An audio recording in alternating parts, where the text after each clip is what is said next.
पूर्व प्रसंग में वर्णन किए,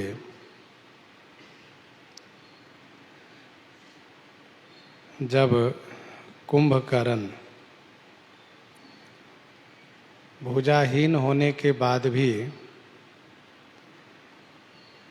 श्री राम जी को खाने के लिए मुंह खोल करके आगे बढ़ा, तो देवता लोग, सिद्ध लोग भयभीत होकर के हाय हाय करने लगे।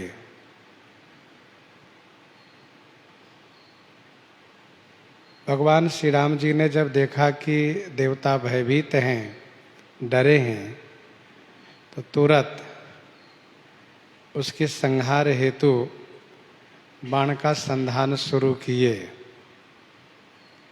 पहले तो कुंभकर्ण के मुख को बाणों से भर दिए। इसके बाद भी वह आगे ही बढ़ रहा है। गोस्वामी जी ने कहा, मानो काल रूपी तरकस है जो सजीव आगे बढ़ रहा है। फिर श्री राम जी कठिन बाण लिए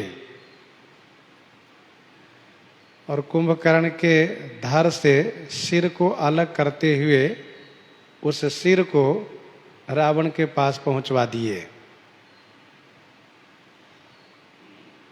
रावण बड़ा व्याकुल हुआ कुंभकर्ण के सिर को देख करके, जैसे फनी मणिहीन होने पर व्याकुल होता हो।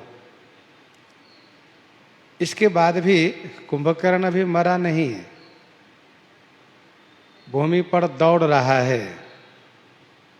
तब श्री राम जी काट करके 2 खंड कर दिए। अब कुंभकर्ण निर्जीव होने जा रहा है, मरने जा रहा है।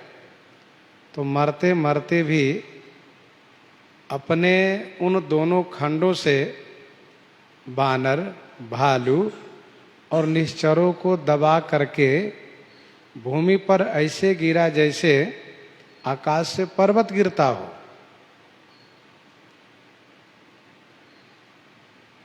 कुंभकर्ण भले ही साथ में सैनिक को लेकर के नहीं आया है, लेकिन रावण सैनिक को बार बार भेजता रहा है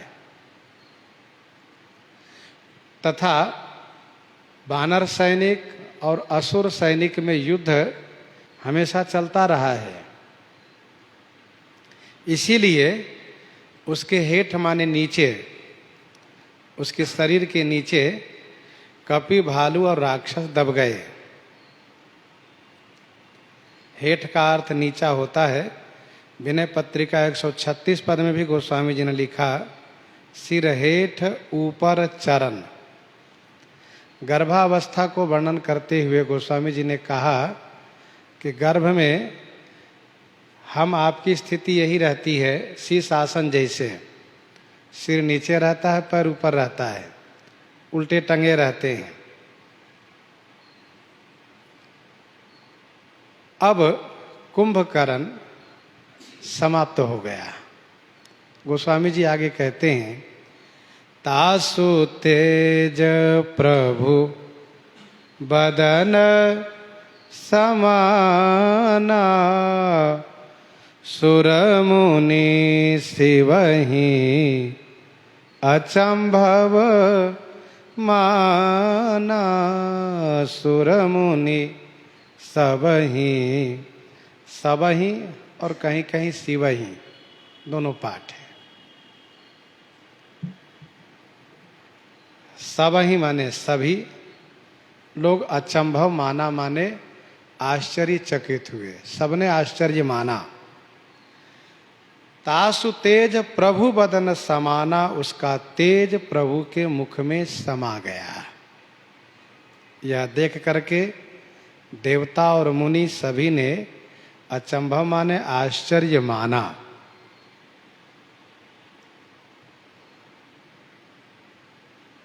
कुछ संतों का विचार यह है कि कुंभकर्ण को साजुज्य मुक्ति मिली। भगवान के मुख में समा गए हुए।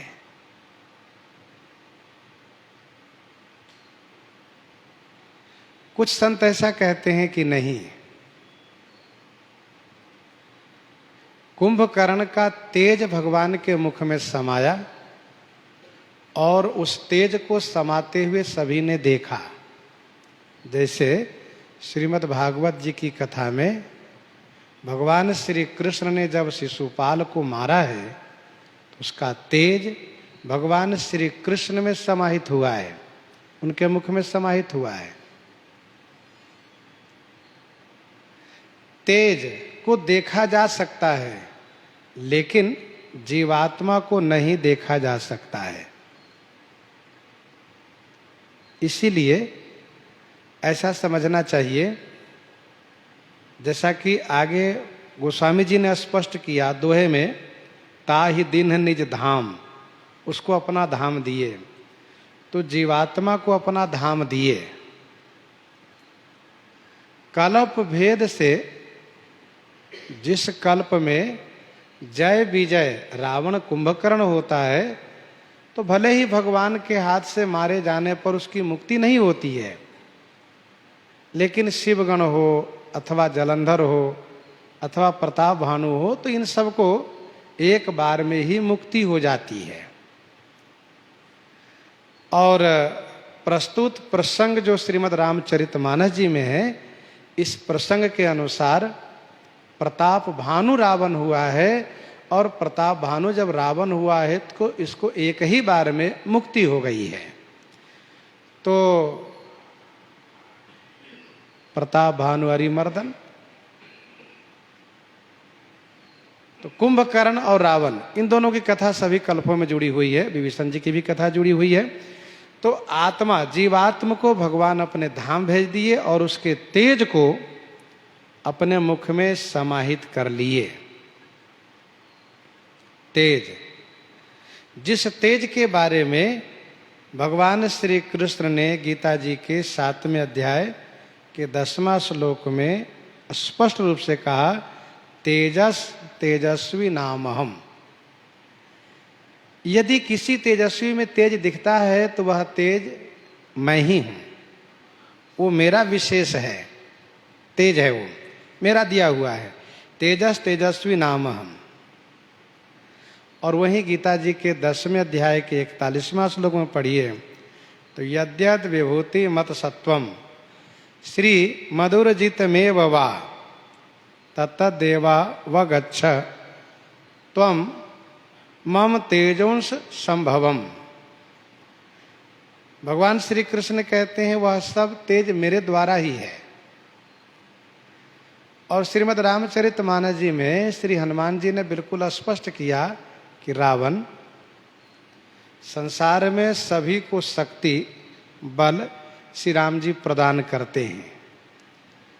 तुम जिस बल से इतना अभिमान करते हो वह बल भी भगवान का दिया हुआ है। जाके बल लवलेसते, जाके बल लवलेसते जिते हो चराचर झारी। थोड़ा सा बल उन्होंने तुम्हें दिया। भगवान जीव को विशेष तेज बल प्रदान करते हैं यदि वह जीव संतों से जुड़ा हुआ है, धर्म शास्त्र का आश्रय लिया है, सत्संग से जुड़ा हुआ है, संतों के आश्रित है, तो उनको अभिमान नहीं होता है।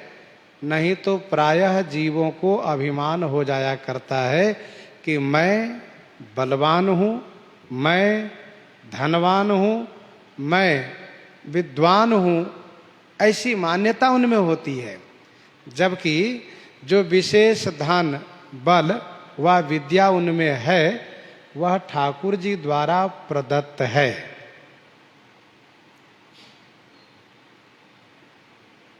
तो कुंभकर्ण का तेज भगवान द्वारा प्रदत्त है। नरसिंह पुराण में ऐसा वर्णन है कि श्री परशुराम जी का जो वैष्णव तेज था वह उनमें से निकल करके भगवान श्री राम जी में समाहित हो गया। तेज के समाहित होने के बाद भी श्री परशुराम जी जिंदा रह गए, मरे नहीं। तो चाहे वो शिशुपाल का तेज हो, रावण के तेज के भी बारे में, रावण के तेज के बारे में भी आगे गोस्वामी जी ने लिखा, तासु तेज समान प्रभु आनंद। तो ये तेज जो है सबको दृष्टिगोचर होता है, सब देखते हैं उपस्थित जो वहां लोग होते हैं। तो श्री परशुराम जी का तेज जब श्री राम जी में समाहित हो गया तो श्री परशुराम जी निस्तेज हो गए। और गोस्वामी जी ने महाराज जी में इसका बिल्कुल स्पष्ट किया कि अब श्री परशुराम जी भृगुपति हो गए। अब श्री परशुराम भगवान नहीं रहे, उनमें से जो भगवत्ता थी वह निकल करके भगवान श्री राम में समाहित हो गई। ठाकुर जी ने उनमें भगवत्ता प्रदान किए थे और फिर वापस ले लिए काम हो जाने के बाद। तो जिस प्रकार से श्री परशुराम जी वैष्णव तेज निकल जाने के बाद भी जिंदा हैं, उससे यह स्पष्ट हो गया कि तेज अलग है और जीवात्मा अलग है।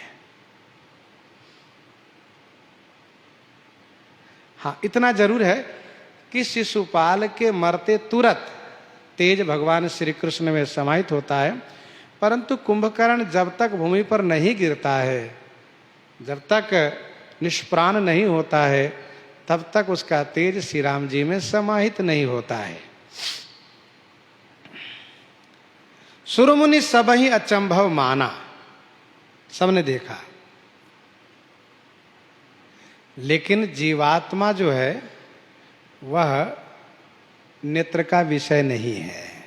कोई चाहे जितना प्रयास कर ले नहीं देख सकते। हाँ, ठाकुर जी की जिन पर विशेष अनुकंपा हो उनकी बात अलग है, लेकिन कोई अन्य साधनों से जीवात्मा को देखना चाहे तो असंभव सा है। क्योंकि जीवात्मा के बारे में उपनिषद में ऐसा वर्णन है कि बालाग्र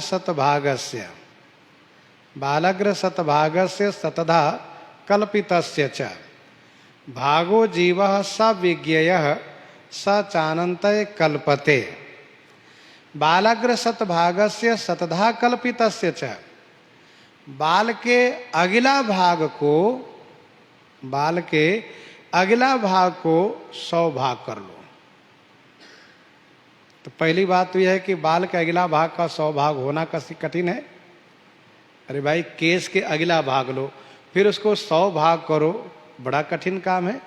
और फिर 100वां को भी 100 भाग करो। क्या ये संभव है? उपनिषद का मंत्र कह रहा है कि कल्पितस्य च, कल्पना करो, विचार करो। भागो जीवः स विज्ञेयः, इतना सूक्ष्माति सूक्ष्म यह जीव है। और एक बात ध्यान रखिएगा, और उस सूक्ष्माति सूक्ष्म जीव के अंतर, उसके अंदर परमात्मा है। इसीलिए ब्रह्म के लिए श्रुति कहती है अणोरन्यान। ब्रह्म बहुत अणु है, बहुत सूक्ष्म है, और वे महतोमह्यान भी है, बहुत बड़े भी है। तो जीव आत्मा जो है उसको कोई देख नहीं सकता, उसको देखना बड़ा मुश्किल है। हमने अभी कहा कि ठाकुर जी कृपा से सब संभव है। श्री भक्तमाल जी की कथा में 121 कवित में, श्री भक्तमाल जी की कथा में 121 कवित में स्वामी श्री प्रियादास जी श्री किल्ह जी की कथा प्रस्तुत करते हैं। और किल्ह जी की कथा में कहते हैं कि उनके पिता श्री सुमेर देव, जिनका साकेत गमन हो जाता है, स्वर्गवास होता है, तो वह जब आकाश मार्ग से जा रहे होते हैं तो किल्ह जी कहते हैं जय जय जय हो, बहुत अच्छा। और उनके पास बैठे होते हैं राजा मानसिंह। मानसिंह पूछते हैं कि आपने किसको कहा कि बहुत अच्छा, बहुत बढ़िया, किसको कहा? तो उन्होंने कहा कि शरीर के पिताजी का देहावसान हुआ है और वे भगवान के धाम जा रहे थे, मैंने उन्हीं से कहा। तो राजा मान सिंह को बड़ा आश्चर्य हुआ कि ये कैसे हुआ, इन्होंने देखा हम नहीं देखे, ये कैसे हो सकता है। तो राजा ठहरे, उन्होंने तुरंत गुप्तचर को भेजा और जब उसको पता लगवाया तो पता चला कि हाँ ठीक अमुक दिन को इतने समय में उनका देहावसान हुआ था। तो राजा को विश्वास हो गया। वैसे जीवात्मा को पकड़ने के लिए वैज्ञानिकों ने तमाम तरह के प्रयास किए हैं और ऐसा नहीं कि उनका प्रयास समाप्त हो गया होगा, वे लोग आज भी लगे रहते हैं। हाँ, उनका ऐसा प्रयास है कि यदि पकड़ में आवें तो कुछ आत्माओं को हम पकड़ में रखें।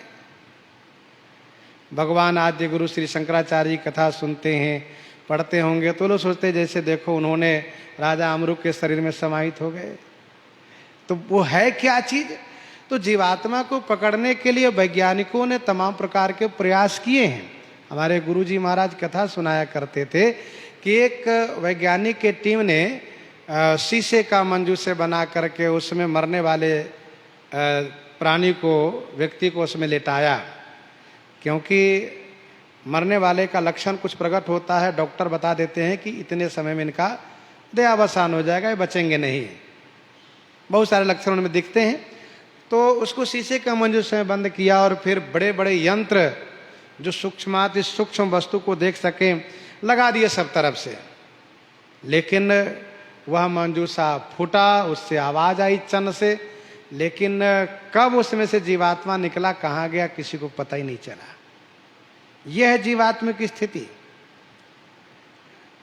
गीता जी के यदि उस श्लोक को यदि हम लोग पढ़ें तो गीता जी में तो भगवान श्री कृष्ण ये कहते हैं, नैनम छिंदंती शस्त्राणि नैनम दह्यति पावकः न चैनम क्लेदयन्ति आपो न शोषयति मारुतः। इस जीवात्मा को कोई नष्ट नहीं कर सकता, किसी में शक्ति नहीं नष्ट करने की। ईश्वर अंश जीव अविनाशी है, ये चेतन अमल सहज सुखराशि, इसको कोई मिटा नहीं सकता। दुनिया की कोई ताकत इसको मिटा नहीं सकती है। यह है जीवात्मा। तो ये नेत्र का विषय नहीं है, देखा नहीं जा सकता। बड़ी विचित्रता यह है कि हम आपके शरीर में भी जीवात्मा है। हम आप बोल रहे हैं, आत्मा से बोल रहे हैं, लेकिन इतने बड़े शरीर में वो कहाँ बैठा है पता नहीं। हम लोग कहते हैं हृदय में उसका निवास है, कहाँ निवास है पता नहीं, लेकिन यह है कि यदि थोड़ा सा नाखून दबाइए तो उतना ही पीड़ा होती है, कहीं भी एक थोड़ा सा रोम खींचिए तो उतनी पीड़ा होती है। इसका मतलब उस जीवात्मा की शरीर में व्यापकता है, पूरे शरीर में व्याप्त है वो, और वही जब निकल जाए तो कुछ पता ही नहीं चलता है। तो कहने का अभिप्राय यह है कि वैज्ञानिकों को सफलता नहीं मिली और कोई सफल नहीं हो पाते हैं। यदि सफल होने लगेंगे तो बहुत से जीवात्मा को पकड़ के रखेंगे और जो मरने वाले कहेंगे अभी नहीं बचने वाला, तो चलो इस आत्मा को जाना दूसरे को उसमें रख दो। ये कलयुग है, तमाम तरह के बुद्धि लोग लगाते रहते हैं, तो ये संभव नहीं है। आज भी सब कुछ करने के बाद अंत में इस बात को स्वीकार करते हैं कि ये मर गए, अब ये नहीं है। और क्या इसको लाया जा सकता? कहा नहीं, लाया भी नहीं जा सकता। कहाँ गए उसको पता नहीं। तो यहां पर स्पष्ट कहा जा रहा है कि सुरमुनि सब ही अचंभव माना। इसका मतलब सबने देखा, तेज को सबने देखा। वैसे कुछ लोगों ने तो अर्थ ही बदल दिया, कहा तासु तेज प्रभु बदन समाना। कुंभकर्ण का तेज प्रभु के मुख के समान था, पर ये अर्थ न तो प्रसंगोचित है और न संतों के मत में है। सुरमुनि सब ही अचंभव माना, सबने आश्चर्य माना। श्रीमद् भागवत जी की कथा में श्री युधिष्ठिर जी ने पूछा देवर्षि नारद जी से, और नारद जी ने शिशुपाल के बारे में सब समझाया है। यह है तेज। आगे गोस्वामी जी कहते हैं, सुरदुंदुभी बजावहि हर सही, सुर दुंदुभी बजावहि हर सही, अस्तुति करहि सुमन बहुबर सही सुर दुंदुभी बजावहि हर सही स्तुति करही सुमन बहुबर सही। कुंभकर्ण का मरण हो गया, कुंभकर्ण मारा गया। इस बात की खुशी देवलोक में कितनी है आप इस चौपाई से अनुमान कर सकते हैं। आज देवता प्रसन्न मन से दुंदुभी बजाने लगे, नगाड़े बजाने लगे। क्यों? एक गया, अभी दो बाकी है, मेघनाद और रावण। लेकिन एक जो इसका तीनों में से विशेष था वो गया, कुंभकर्ण गया। सुर दुंदुभी बजा वहीं हर सही, बहुत प्रसन्न हो रहे हैं, स्तुति कर रहे हैं, श्री राम जी की स्तुति कर रहे हैं। और सुमन बहुबर सही, बहुत फूल बरसा रहे हैं। गोस्वामी श्री तुलसीदास जी ने मानस मुखबंध में लिखा है, बरसा घोर निशाचर रारी। निश्चरों का युद्ध ये घोर वर्षा है, वर्षा घोर निशाचर रारी। तो बरसात से लाभ किसको ज्यादा होता है? कहा धान को। सुरकुल साल सुमंगल कारी। इसीलिए असुरों के मारे जाने पर देवलोक में उत्सव होता है, क्योंकि इन असुरों के रहने से देवलोक में भगदड़ मची रहती है। जागत हो ही तिहुपुर त्रासा, करई पान सोवई खटमासा। सुरदुंदुभी बजावहीं हर सही स्तुति करहीं सुमन बहुबर सही। कुछ उदाहरण के रूप में आप पंक्ति श्रवण करें। असुर लोग कहाँ कहाँ उत्सव मनाए हैं। मारी असुर द्विज निर्भयकारी स्तुति करहि देव मुनि झारी। हर्षित बरसहि सुमन सुर बाजहि गगन निशान। खरदूषण के मारे जाने पर, मारीच के मारे जाने पर विपुल सुमन सुर बरसहि गावहि प्रभु गुण गात।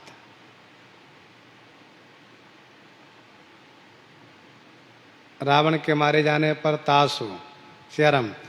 मेघनाद के मारे जाने पर तासु मरण सुनि सुर गंधर्वा चढ़ी विमान आए नव सर्वा। रावण जब मारा जाता है तो वर्षय सुमन देव मुनि वृंदा जय कृपाल जय जयति मुकुंदा।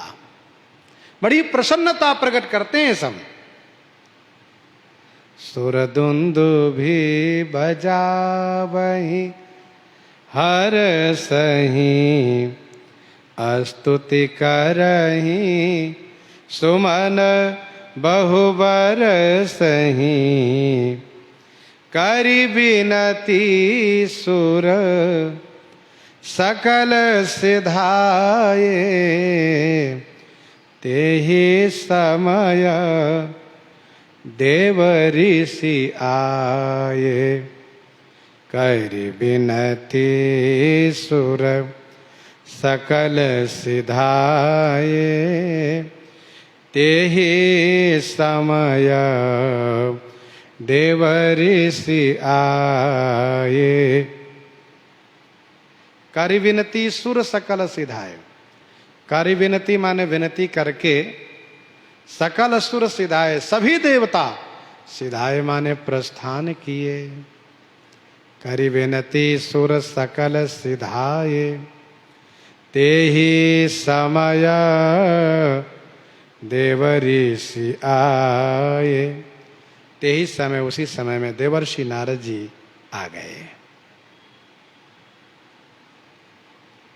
सब देवता लोग स्तुति करके प्रस्थान किए। जय रघुवंश वनज वन भानु गहन धनुज कुल दहन कृशानु। स्तुति करते हुए देवता लोग देवलोक प्रस्थान करते हैं। देवर्षि नारद जी महाराज आते हैं। गगनो परि हरि गुण गन गाये, रुचिर बीर रस प्रभु मन भाये। गगनो परि हरि गुण गन गाये, रुचिर बीर रस प्रभु मन भाये। गगनो परि हरि रुचिर वीर रस प्रभु मन भाये, गुणगन गाये। गगनो परि माने आकाश के ऊपर ही, आकाश पर से ही श्री हरि प्रभु श्री राम जी के, रुचिर माने सुंदर वीर रस के गुण, गण माने गुण समूहों को गायन किए जो प्रभु श्री राम जी के मन को भाए माने अच्छे लगे। देवर्षि नारद जी आकाश में ऊपर से ही गुणगान किए, क्योंकि नीचे उतरने लायक नहीं है। नीचे का जो रण क्षेत्र है, रणभूमि है, वह रक्त मांस से पूरित है, विभत्स रस है, घृणा होती है देख करके। तो नारद जी महाराज को अच्छा नहीं लगा, नहीं आए नीचे, ऊपर से गुणगान गान किए। दूसरा कारण यह है कि नीचे आते हैं तो श्री राम जी की ईश्वरता प्रकट होती है। अभी देवता लोग ऊपर से स्तुति कर रहे हैं, क्योंकि अभी रावण मेघनाद तो बाकी है। तीसरा भाव यह है, देव मंडल में देवर्षि नारद जी हैं, इसलिए आकाश मंडल से गुणगान किए। चौथा भाव यह है, भगवान श्री राम का जस ऊंचा है, इसलिए ऊंचे से गायन किए। श्री राम जी का जस ऊंचा है, इसलिए ऊंचे से गायन किए।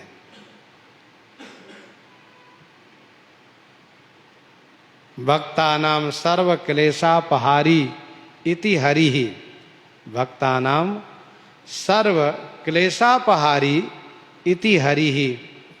गगनो परि हरि, हे हरि, क्लेशों को हरने वाले, पापों को, दुखों को हरने वाले श्री हरि। देवर्षि नारद जी हरि कह करके हरि गुणगान किए। सुंदर वीर रस का गुणगान किए, श्री राम जी के मन को अच्छा लगा। वैसे कुछ रामायण में ऐसा वर्णन है, देवर्षि नारद जी ने कहा कि कल मेघनाद और परशु रावण को मार दीजिए, लेकिन गोस्वामी जी ने उस शब्द को नहीं रखा, क्योंकि थोड़ा अभी टाइम लगेगा, समय लगेगा। नारद जी ने क्या कहा, बेगी हत हो खल कही मुनि गए, राम समर महि शोभत भये। बेगी हत हो खल कही मुनि गए, राम समर महि शोभत भये। राम समर महि शोभत भये। बेगी हतहु खल, प्रभु खलों को बेगी माने शीघ्र, हतहु माने मारिए, ऐसा कह करके मुनि चले गए। राम समर महि शोभत भये। श्री राम जी समर मही, युद्ध भूमि में, शोभत भय माने सुशोभित हो गए, शोभा को प्राप्त हुए। अच्छा, कुंभकर्ण नारद जी का चेला था, नारद जी को गुरु जी मानता था। नारद जी से उपदेश पाया था, श्री राम जी के ईश्वरत्व को जानता था। आसुरी प्रकृति से भ्रातृ प्रेम के कारण श्री राम जी को ईश्वर जानते हुए भी, भगवान जानते हुए भी उनसे युद्ध किया है और वीरगति को प्राप्त हुआ है, मरा है। दूसरी बात, नारद जी जानते हैं कि ये कुंभकर्ण है कौन। तो देवर्षि नारद जी कुंभकर्ण के मरण पर आए और प्रभु से कहा कि प्रभु अब शीघ्राति शीघ्र खलों को मारिए। दो खल विशेष हैं, मेघनाद और रावण, जल्दी मारिए प्रभु। अच्छा प्रभु मैं चल रहा हूं, ऐसा कह करके नारद जी प्रस्थान किए गए। श्री राम जी की युद्ध भूमि में अद्भुत शोभा हो रही है। राम समर महि शोभत भय। श्री राम जी ने कुंभकर्ण को मारा है, अब रावण बाकी है। संग्राम भूमि विराज रघुपति, अतुल बल कौशल धनी, श्रम बिंदु मुख राजीव लोचन, अरुण तन सोनित कनी, अरुण तन सोनित कनी, संग्राम भूमि विराज रघुपति। अतुल बल कौशल धनी रघुपति, संग्राम भूमि विराज। अतुलनीय बल वाले, कौशल के स्वामी, कौशलेश, रघुवंशियों के अधिपति राजा स्वामी श्री राम जी संग्राम भूमि में विराजित हैं। संग्राम भूमि विराज रघुपति, अतुल बल कौशल धनी, श्रम बिंदु मुख। श्री राम जी के मुख पर श्रम बिंदु, श्रम बिंदु माने पसीने के बूंद है, श्रम बिंदु है। राजीव लोचन, राजीव लोचन माने कृपा, नेत्र हैं, कृपा से परिपूरित लाल कमल के समान नेत्र हैं। अच्छा, कुंभकर्ण के प्रसंग में गोस्वामी जी ने श्री राम जी को पहले भी राजीव नयन कहा और अभी भी कहा। मैं देखूं खल बल दल ही बोले राजीव नयन, और अब भी कहा राजीव विलोचन, राजीव लोचन, लाल कमल के समान। लाल रंग के कमल के पंखुड़ियों पर जो लालिमा होती है, उस लालिमा से युक्त श्री राम जी का नेत्र है। और यह विशेषण राजीव कमल का विशेषण नेत्र के लिए गोस्वामी जी तब दिए हैं जब कि कहीं विशेष कृपा करनी होती है। राजीव नयन धरे धनुषायक, राजीव नयन धरे धनुषायक, भगत विपति भंजन सुखदायक। श्रम बिंदु मुख राजीव लोचन, अरुण तन सोनित कनी, अरुण तन सोनित कनी। राजीव लोचन अरुण, और तन सोनित कनी, तन माने शरीर पर, सोनित माने रक्त के बूंद हैं, रक्त के छींटे पड़े हैं। श्री राम जी जब कुंभकर्ण के शरीर में बाणों को धसाते थे, प्रवेश कराते थे, तनमहु प्रवेश निसरी सर जाही, जैसे घड़ा भरा हुआ पानी से हो, घड़ा भरा हुआ पानी से हो और उसको कंकर मारिए और फूटेगा तो वो सामने ही पानी आता है।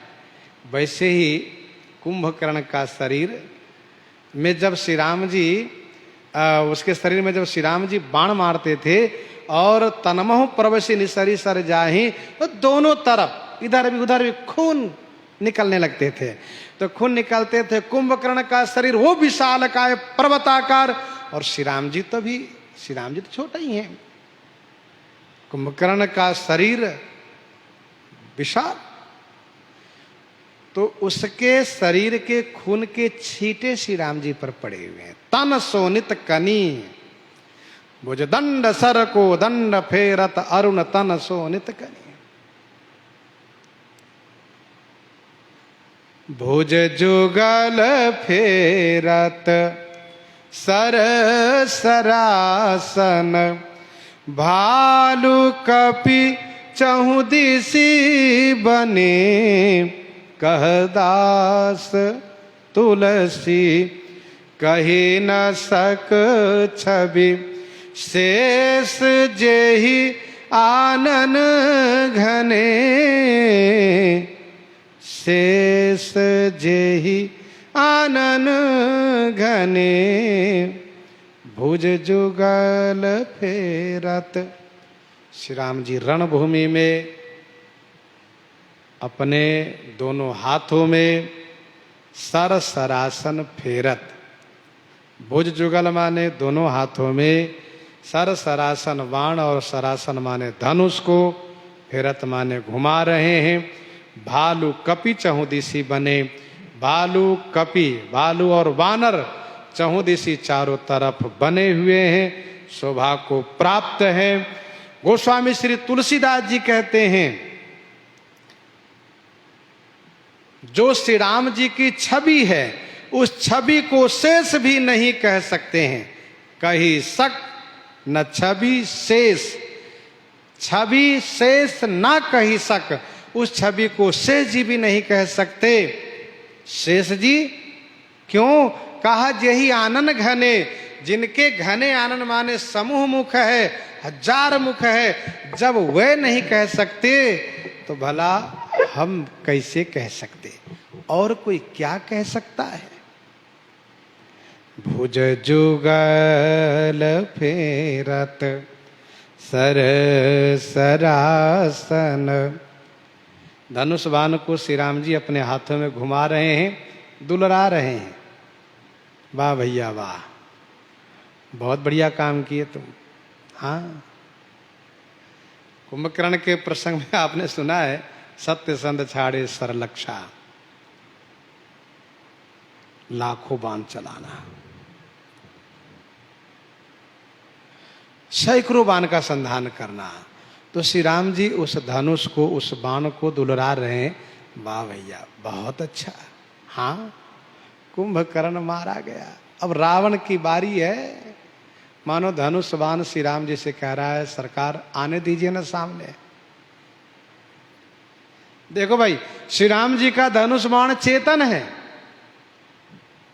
रावण के प्रसंग में आगे गोस्वामी जी कहेंगे जब श्री राम जी युद्ध में क्रोध करते हैं तो बाण तरकस में कसमसाने लगता है।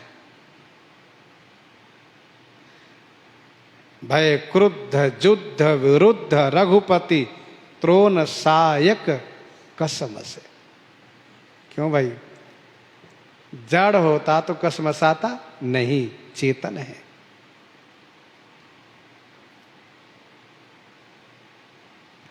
श्री राम जी धनुष बाण को दुलरा रहे हैं। भालू कपि चहुदिशी बने, दो कर कमल सुधारत बाना। भालू और बानर चारों तरफ से बने हुए हैं, शोभा को प्राप्त हैं। मानसकार कहते हैं श्री राम जी की सभूत पूर्व छवि को शेष जी भी नहीं कह सकते, और कोई क्या कह सकता है? श्री मिथिलेश जी कहते हैं हो ही सहस दस सारद शेषा, हो ही सहस दस सारद शेषा, कर ही कलप कोटिक भरी लेखा, मोर भाग्य राउर गुण गाथा, कहीं न सिराही सुनहु रघुनाथा। सारद शेष महेश विधि आगम निगम पुराण, नेति नेति कही जा सुगुण करहि निरंतर गान। श्री राम जी की छवि को शेष जी भी नहीं कह सकते हैं। निशिचर अधम मला कर, ताहि दीन निज धाम,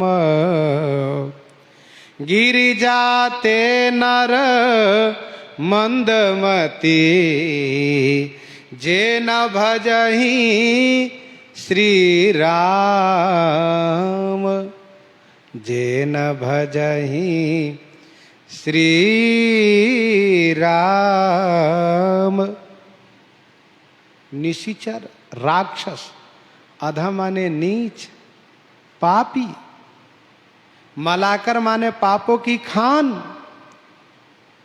ताहि दीन निज धाम, ताहि उसे, उस दुष्ट को, पापी को, अधम को, नीच को, खल को श्री राम जी अपना धाम दिए। ताहि दीन निज धाम। भगवान शिव कहते हैं देवी पार्वती, हे गिरिजा ते नर मंदमती। ते नर माने वे मनुष्य मंद बुद्धि वाले हैं, नीच बुद्धि वाले हैं, जे न भजहि श्री राम, जो श्री राम जी को नहीं भजते हैं। गिर जाते नर मंदमती, जे न भजहि श्री राम। निशिचर अधम मला करता ही दिन निज धाम। पापों की खान था कुंभकर्ण।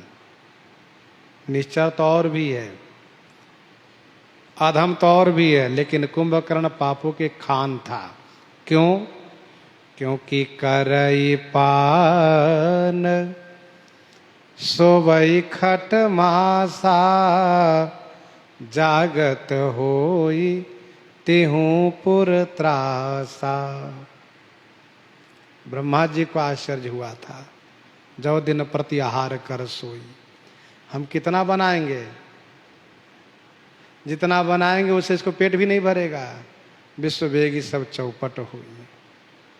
6 महीने पर एक दिन जगता था, तब त्रैलोक में हाहाकार मचता था। कुंभकर्ण 6 महीने पर एक दिन के लिए जगता था। जिस दिशा को वह जाता था उस दिशा को साफ करके लौटता था। जो मिले सबको खा जाता था।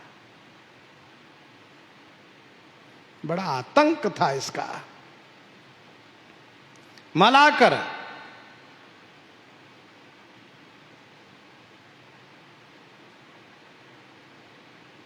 ताहि दिन निज धाम। भगवान श्री राम जी इन पापियों को अपना धाम दे रहे हैं।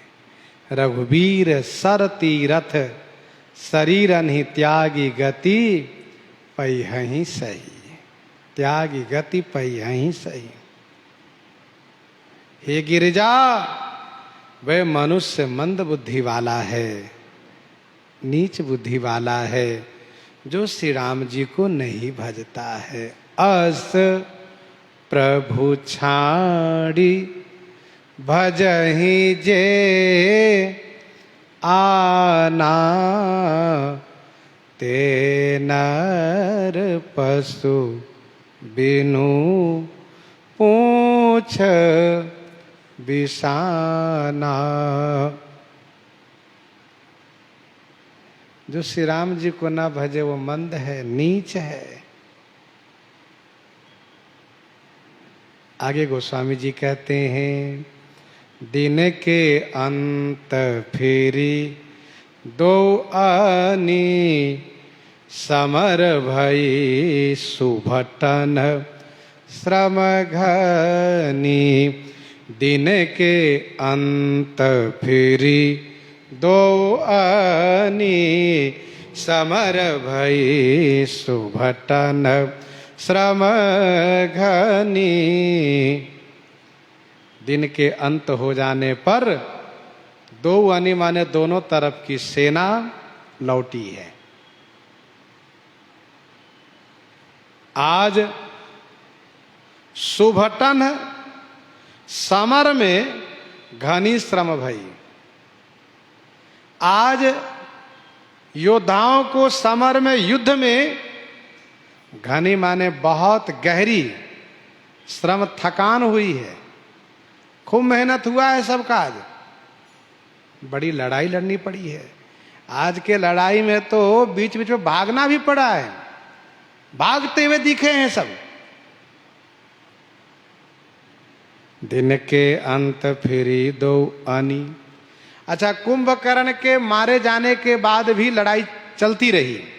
इसका मतलब ये हुआ कि दिन रहते कुंभकर्ण मर गया, दिन रहते ही कुंभकर्ण की मृत्यु हो गई, उसको मार दिया गया। लेकिन लंका से रावण आसुरी सेना को भेजता रहा।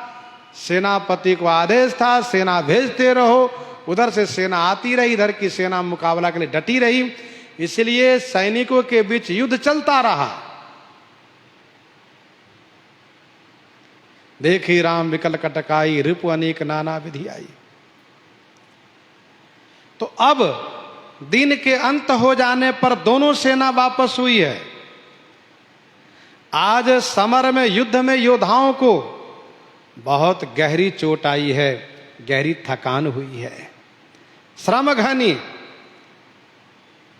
राम कृपा कपि दल बल बाढ़ा, राम कृपा कपि दल बल बाढ़ा, जिमित्र न पाए लाग अति डाढ़ा, जिमित्र न पाए लाग अति डाढ़ा, राम कृपा कपि दल बल बाढ़ा। राम कृपा, श्री राम जी की कृपा से कपि दल का बल बाढ़ा। श्री राम जी की कृपा से वानरी सेना का बल बढ़ता चला जा रहा है। जिमित्र न पाई लागयति डाढ़ा, जिमी जैसे सूखा तृण पा करके, सूखा घास पा करके, डाढ़ा अति लाग, डाढ़ा माने अग्नि, आग।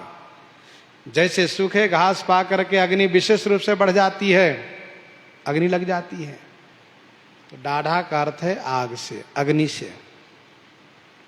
राम कृपा कपि दल बल बाढ़ा। श्री राम जी अपनी सेना को कृपा भरी दृष्टि से अवलोकन किए, सबको स्वस्थ कर दिए, सबकी थकान को दूर कर दिए, सभी को बल से पूरित कर दिए।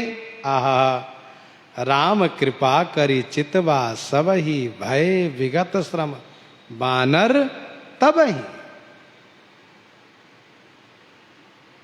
जैसे सूखा घास पा करके अग्नि विशेष बढ़ जाती है, वैसे ही श्री राम जी की कृपा रूपी अग्नि को पा करके सब बड़े बलवान हो गए। कृपा हुई सब परम।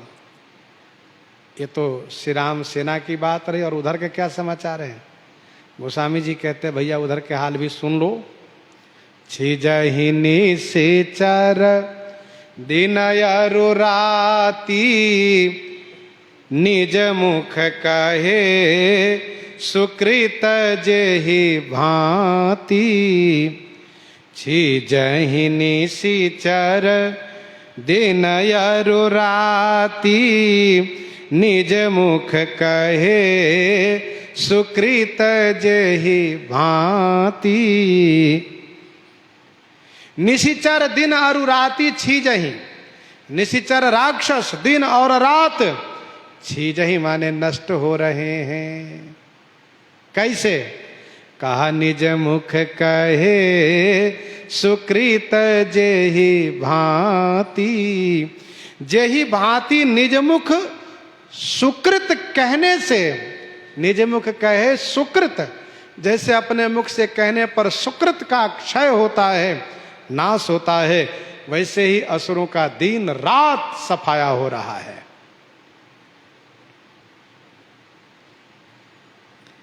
जब लंका में वृद्धि हो रही थी, बढ़ोतरी, तो गोस्वामी जी ने ये कहा था कि सुख संपत्ति परिवार बढ़ाई, ये जितने हैं नित नूतन सब बाढ़त जाई, जिमि प्रतिलाभ लोभ अधिकाय। जिमि प्रतिलाभ लोभ अधिकाई, जैसे प्रत्येक लाभ पर लोभ बढ़ता है, वैसे ही लंका में वृद्धि हो रही थी, सब बढ़ता गया।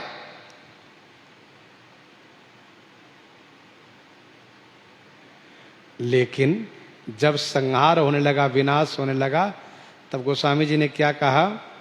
निज मुख कहे सुकृत जेहि भांति। अपने मुख से कहने पर जिस प्रकार से पुण्य का क्षय हो जाता है, नाश हो जाता है, वैसे असुरों का दिन रात नाश हो रहा है।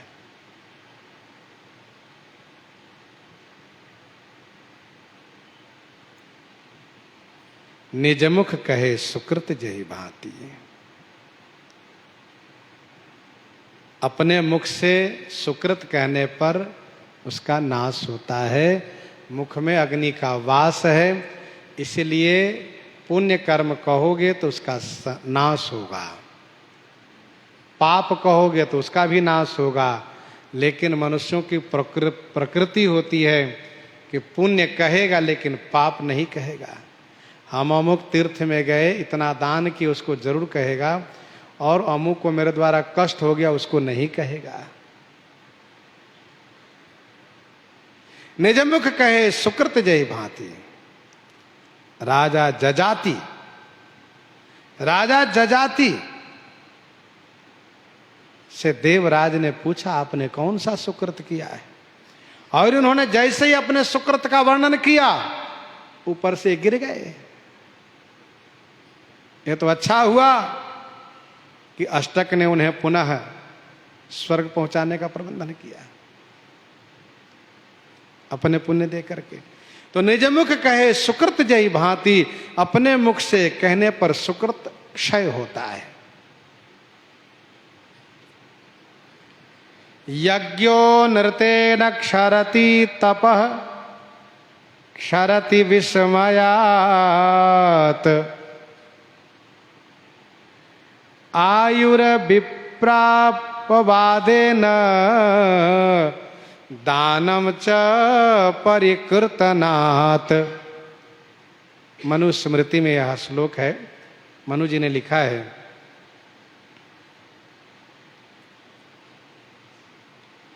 यज्ञो नृतेन क्षरति, झूठ बोलने से यज्ञ नष्ट हो जाएगा।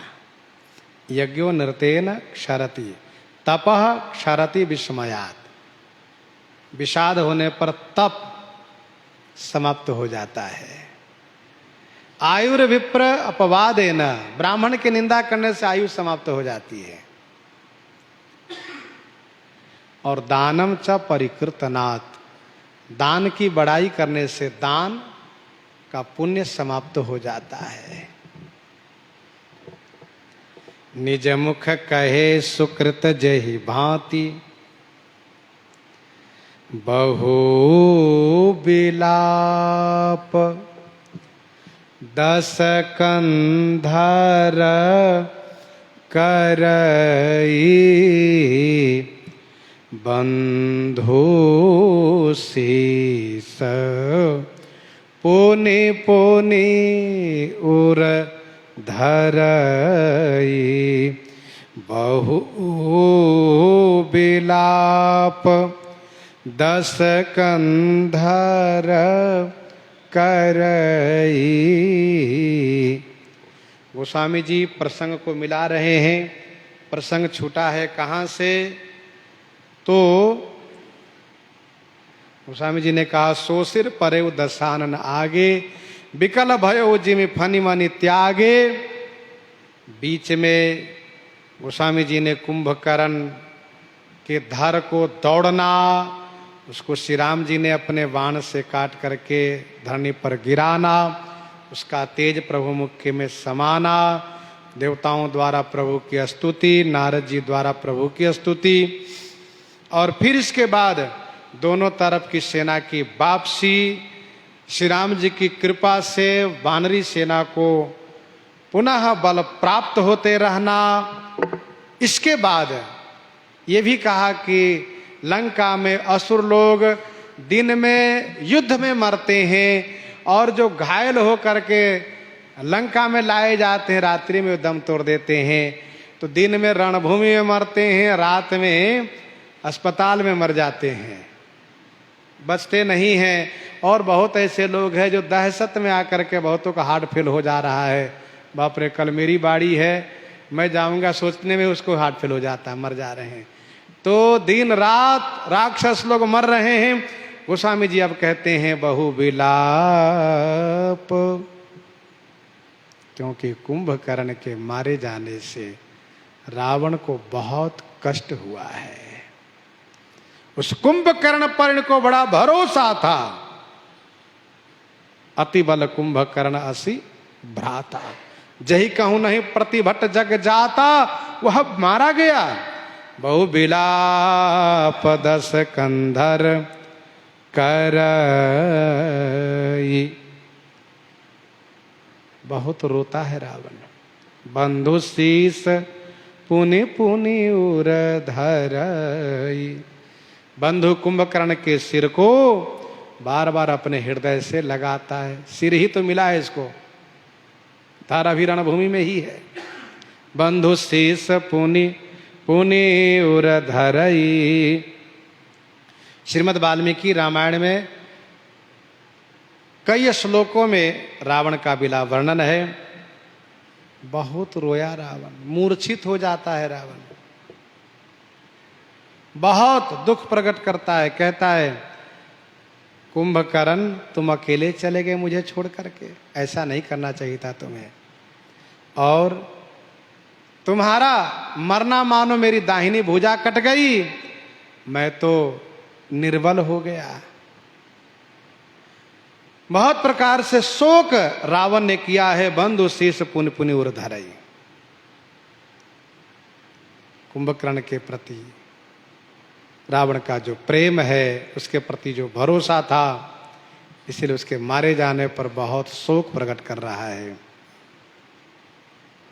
रोवहि नारी हृदय हति पानी, कुंभकर्ण की पत्नी रो रही है, जिसका नाम वज्र ज्वाला है। रोवहि नारी हृदय हति पानी, पानी माने हाथ से हृदय हति, अर्थात अपने हाथ से छाती पर प्रहार करती हुई, छाती पिटती हुई रो रही हैं कुंभकर्ण की पत्नी वज्रज्वाला। तासु तेज बल विपुल बखानी, तासु तेज, उस कुंभकर्ण के तेज बल को बहुत बखान करती हुई रुदन कर रही हैं।